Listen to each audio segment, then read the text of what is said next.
Doctor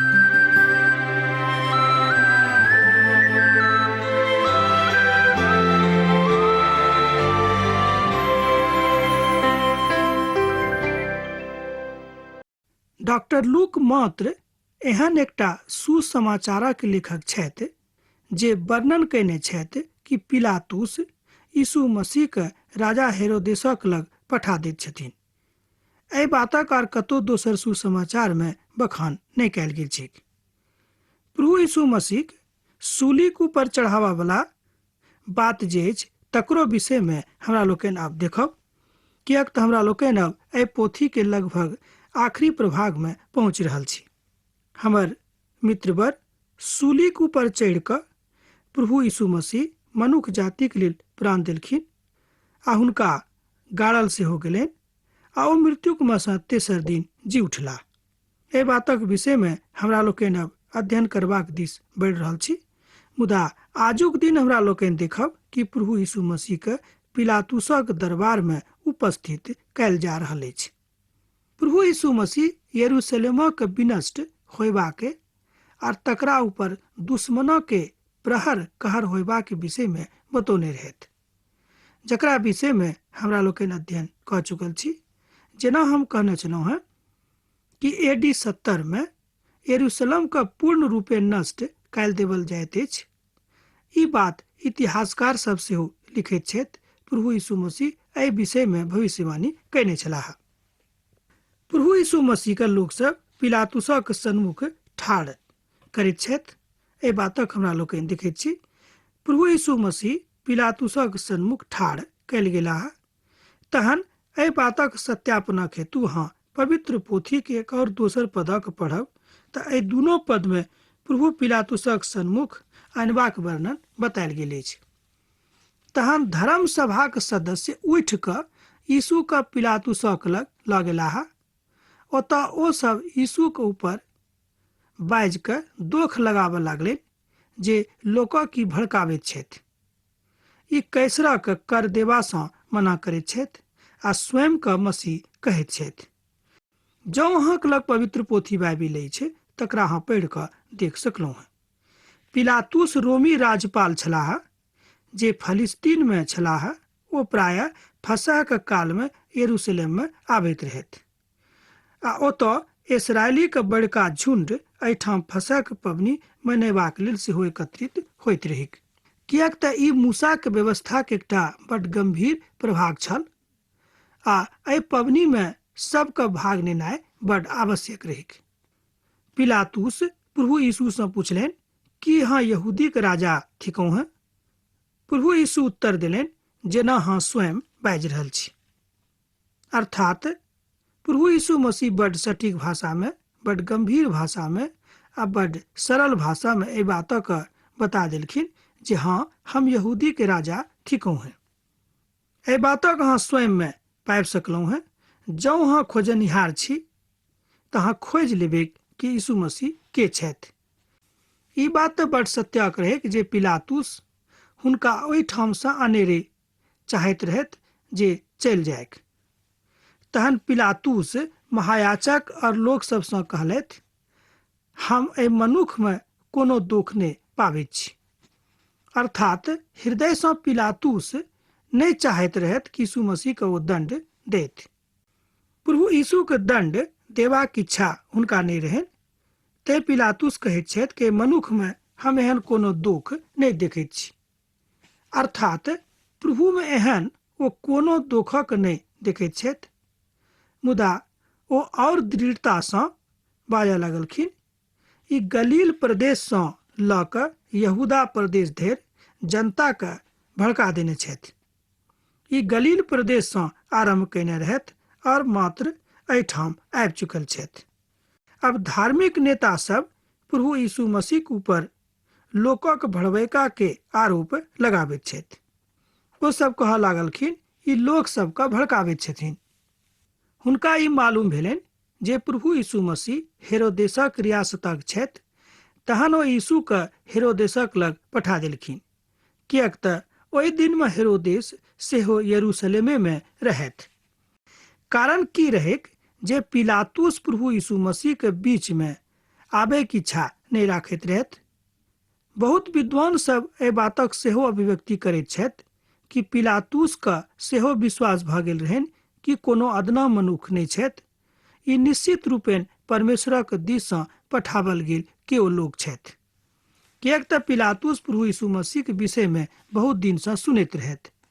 जहन हेरोदेस प्रभु यीशु मसीहके देखलनि तहन ओ बड्ड प्रसन्न भेलाह। एहिठाम हमरा सब देखैत छी राजा हेरोदेसोके प्रभु यीशु मसीहके दर्शन करबाक बड्ड आंतरिक इच्छा रहनि। तैं एहिठाम एहि तरह बतायल गेल छै, जहन हेरोदेस प्रभु यीशु मसीहके देखलनि तहन ओ बड्ड प्रसन्न भऽ गेलाह। किएक तो बहुत दिनसँ प्रभु यीशु मसीहके देखबाक इच्छा राखैत रहथि। ओ यीशुके विषयमे बहुत किछु सुनने सेहो छलाह। ओ यीशुसँ किछु चमत्कारक चिन्ह देखबाक आशा सेहो राखैत रहथि। मुदा फरीसी लोकनि चाहैत रहथि जे यीशु ओहिठाम कोनो एहन बातक विषयमे शिक्षा देत जे ओहि देशक राजाके विरुद्धमे हुएक। ओ प्रभु यीशुसँ बहुत किछु पुछलनि, मुदा ओ किछु उत्तर नहि देलखिन।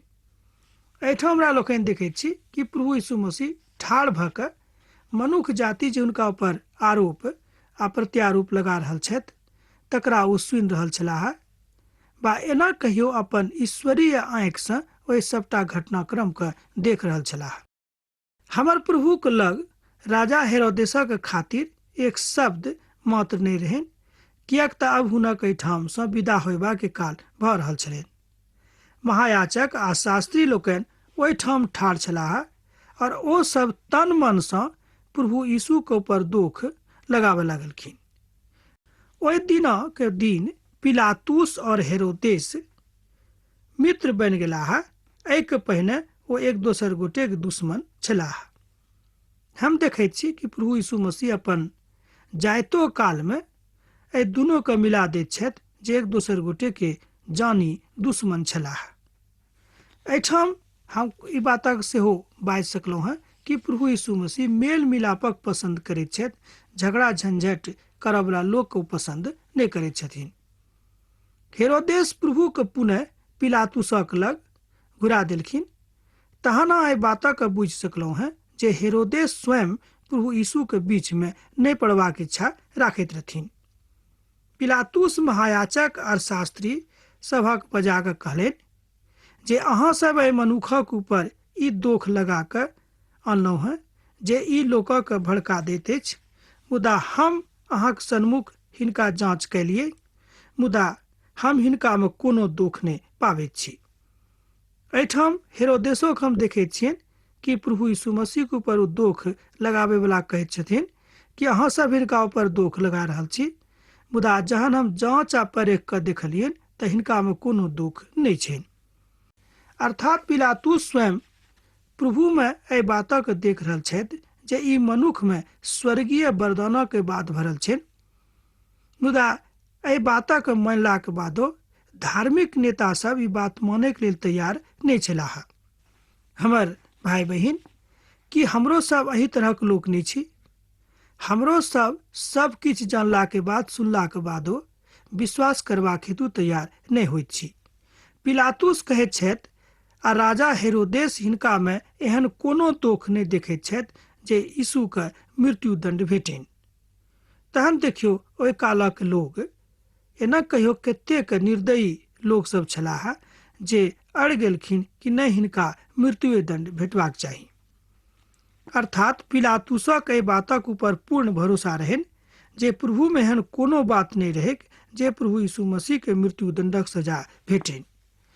तैं एकरा हम कोड़ा मरवा कऽ पिटवा कऽ एहिठामसँ छोड़ि दैत छियनि, ई बात पिलातुस कहलनि।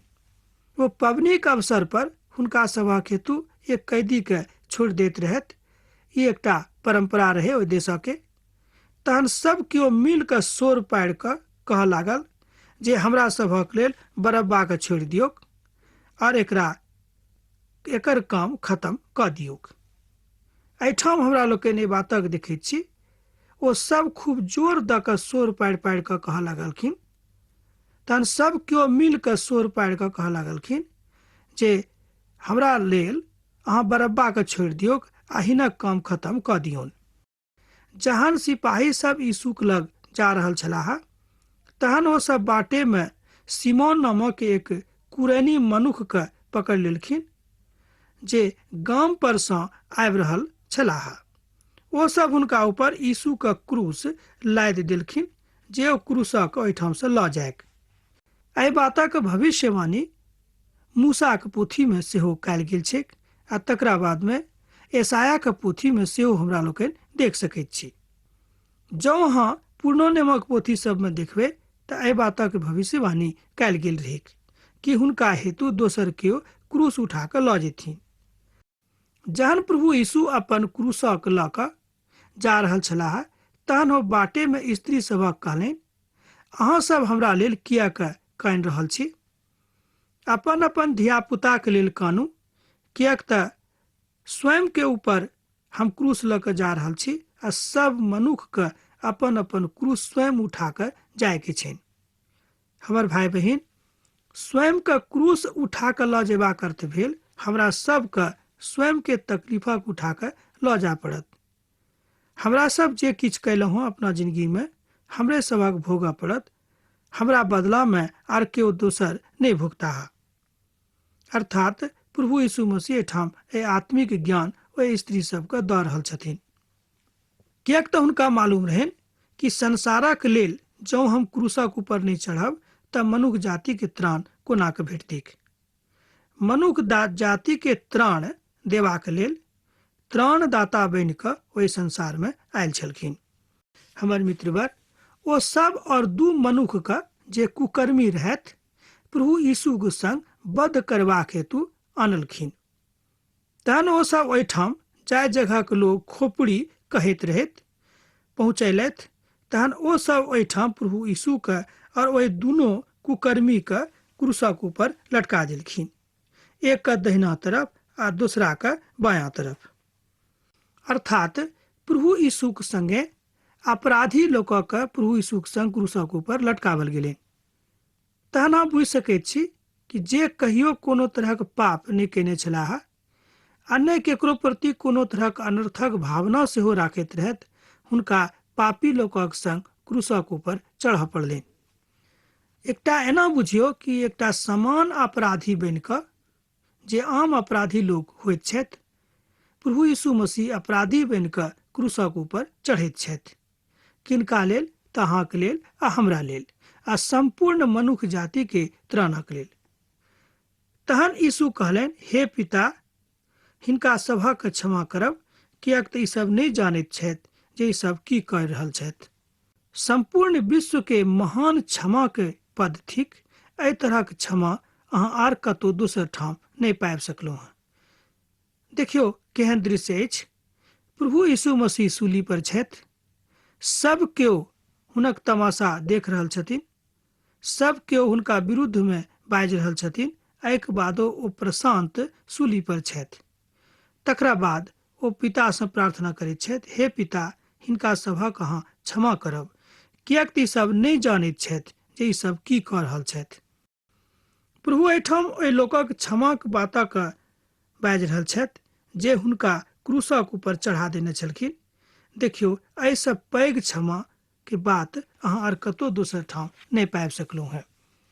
पिता को कहैत छथि कि हिनका सभक क्षमा कऽ दियौन। तहन आजुक अध्याय के मुख्य बातक कनि हमरा लोकनि देखी। सुसमाचार बता रहल अछि, जहन रोमी कानूनक प्रभु यीशु मसीह के मुकदमा से भेंट भेलनि तऽ ओ सब टाल मटोलक नीति अपनौलथि। यहूदी महासभा, जकरा सेनहेड्रिन कहल जाइत अछि, तकरा ऊपर इस निंदा के दोष लगाबय वाला बहुत लोकक नहीं देखैत छियनि, मुदा हुनका मृत्युदंड देबाक अधिकार नहीं रहनि।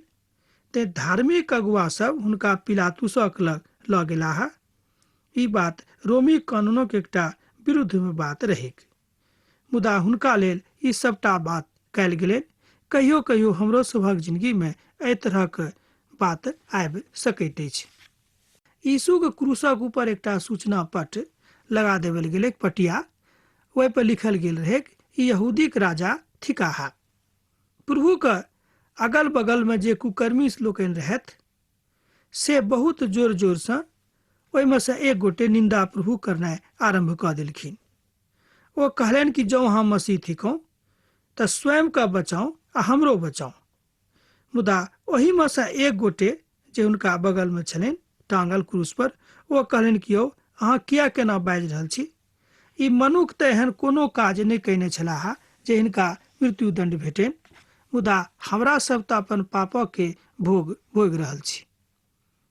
तहन देखियौ, एही तरह के मानसिकता के जरूरत अहूँक अछि। जँ हमरा लोकनि अपन पापक मानि लेब तहन प्रभुक राज में प्रवेश पाबि सकैत छी। बुझलियै ओ की कहलखिन? ओ कहलनि कि यौ प्रभु, जहन अहाँ अपन राज में आयब तऽ हमरा स्मरण करब। किएक तऽ हुनका विश्वास भऽ गेलनि कि प्रभु यीशु मसीह कोनो अधलाह मनुख नहि, मुदा ई परमेश्वरक पुत छथि, अर्थात मसीह छथि। प्रभु यीशु मसीह हुनका कहलनि, आजुओ के दिन अहाँ हमरा संगे स्वर्ग में रहब। तकरा बाद प्रभु यीशु मसीह के मृत्यु भऽ जाइत छनि, जे ओ अपन प्राणक अपन पिता के हाथ में सौंप दैत छथि। प्रभु के मृत्यु एहिठाम भऽ जाइत छनि क्रूसक ऊपर। हमर भाई बहिन, प्रभु यीशु मसीह क्रूसक ऊपर अपन प्राण दऽ कऽ मनुष्य जातिक लेल त्राणक बाट सोझ कऽ दैत छथिन। तहन हमरा लोकनि बता सकलहुँ हँ एहि घटनाक्रमसँ कि जे केओ प्रभुके हुनक बातक मानि कऽ चलताह, हुनका जिंदगी में हुनक शांतिक परिपूरी भऽ जेतनि। यूसुफ जे प्रभु यीशु मसीह के दैहिक पिता छलाह, बहुत केओ एहिठाम कहै छथि कि ई खबर हुनका नहि भेटलनि, मुदा बहुत विद्वान सब कहै छथि हुनका भेटल छलनि, मुदा ओ एहिठाम नहि अयलाह। बहुत केओ कहैत छथि कि ओहि काल में ओ जीवित नहि रहथि। अब बात जे हुए, ई बात जरूर अछि कि हुनका घर में स्वयं उद्धारकर्ता आबि कऽ रहलाह आ हुनका एहि बातक संजोग देलखिन, सुजोग देलखिन कि ओ हुनक पिता कहाबैके अधिकार भेटनि। एहिसँ नीक बात हुनका लेल आओर की भऽ सकैत छै? तहन एहिठाम हमरा लोकनि देख सकैत छी कि प्रभु यीशु मसीह के मरलाक बाद हुनका कब्र में गाड़ल जाइत छनि, जे कब्र खाली रहै। ओ स्त्री सब घोर लौट गेली जे एहि बातक अपन आँखिसँ देखने छली जे प्रभु यीशु मसीह के लोग ओहिठाम जाकऽ गाड़ि देने छथिन। ओ प्रभु के देहक ऊपर सुगंध रस लेपबाक हेतु तैयारी करऽ लागली जे जाकऽ हुनका ऊपर हमरा लोकनि सुगंध रस लपेटबैक। एहि तरहक विचार हुनका सभक मन में आबि गेलनि। ई कोनो खराब विचार नहि रहैक, मुदा प्रभु के आदर देबाक विचार रहैक। तहन एहिठाम एकटा गलती हुनका सबसँ भेलनि कि प्रभु यीशु मसीह जहन जीवित छलाह, हुनका सबके बाजि देने रहथिन कि हम जहन एहिठामसँ जायब तहन दोसर दिन अहाँके लेल फिर जीवित भऽ कऽ चलि आयब। तहन विश्रामक दिन छल, तैं ओ सब विश्रामक दिन अनुकूल कैली, अर्थात ओहि धार्मिक व्यवस्था के अनुकूल ओ सब कैली। अब हमरा लोकनि एहि अध्याय के आखिरी पड़ाव पर आबि गेल छी, मुदा जे किछु हमरा लोकनि सिखलहुँ हैं तकरा ऊपर स्मरण राखब आ तकरा ऊपर मनन सेहो करैत रहब। तहन अब अहाँसँ इएह हम बाजि रहल छी कि प्रभु के महिमा में जे किछु अहाँ कहबैक, जे किछु अहाँ सुनबैक, तकरा ऊपर अहाँ विचार करब।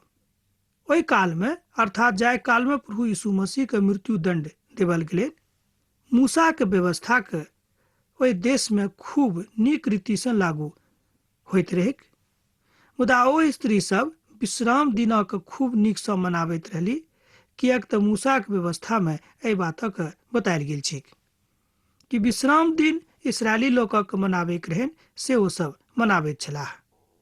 अर्थात ओहि धर्मी व्यवस्था के अनुकूल विश्रामक दिन सबके मनाबैक रहनि। हमर मित्रवर, हमर भाई बहिन, ई बात तऽ सत्यक थिक कि प्रभु यीशु मसीह अहाँके लेल सब मनुष्य जाति के पापक सँ बचेबाक लेल क्रूस पर चढ़ि गेलाह आ हुनका क्रूसक ऊपर चढ़लाक कारणे मनुष्य जातिक लेल उद्धारक बाट खुजि गेलीक। आब जे किछु बचि गेल अछि तकरा ऊपर हमरा लोकनि दोसर दिन अध्ययन करब। जँ प्रभुके इच्छा हैत तब फेर प्रभु ई मौका हमरा देथिन जे हम अहाँके सन्मुख में उपस्थित होइब। तहन अहाँ बिसरायब नहि, किएक तऽ अहाँसँ विदा होइके काल भऽ रहल अछि। प्रभु यीशु मसीह के नेह हुनक कृपा आ दया सैद खीन अहाँके जिंदगी में बनल रहेक आमीन।